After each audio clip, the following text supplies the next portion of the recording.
धावडा येथे बिबट्याचा थरार. 5 तासांच्या थरारानंतर वन विभागाकडून बिबट्या जेरबंद. धावडा येथील परिसरात गेल्या काही तासांपासून धुमाकूळ घालणाऱ्या बिबट्याला पकडण्यात वन विभागाला अखेर यश आले. सुमारे 5 तासांच्या थरारक मोहिमेनंतर बिबट्याला जेरबंद करण्यात आले असून त्यामुळे स्थानिक ग्रामस्थांनी सुटकेचा निश्वास सोडलाय. मिळालेल्या माहितीनुसार आज सकाळी धावडा परिसरात बिबट्याचे दर्शन झाले.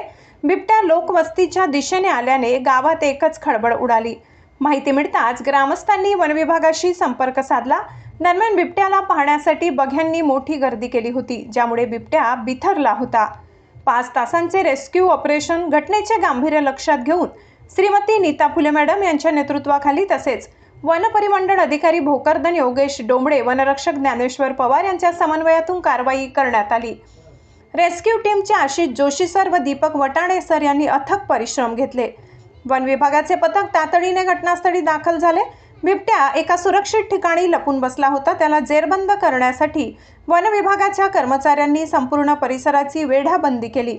अथक परिश्रम आणि 5 तासांच्या थरारानंतर वन विभागाने बिबट्याला ट्रँक्विलायझर गनच्या सहाय्याने बेशुद्ध केले आणि पिंजऱ्यात जेरबंद केले. ग्रामस्थांनी घाबरून जाऊ नये. बिबट्याला सुरक्षितरित्या पकडण्यात आले असून त्याला नैसर्गिक अधिवासात सोडण्यात येईल. नागरिकांनी वन्यजीवांच्या बाबतीत सतर्क राहावे. वन विभाग अधिकारी ग्रामस्थांमध्ये भीतीचे वातावरण. गेल्या काही दिवसापासून परिसरात वन्य प्राण्यांचा वावर वाढल्याचे नागरिक सांगत आहेत. या यशस्वी मोहिमेनंतर वन विभागाच्या तत्परतेचे कौतुक होत असले तरी भविष्यात अशा घटना टाळण्यासाठी उपाययोजना करण्याची मागणी होत आहे. शाह न्यूज मराठीसाठी न्यूज रिपोर्टर राजू शहा, जालना.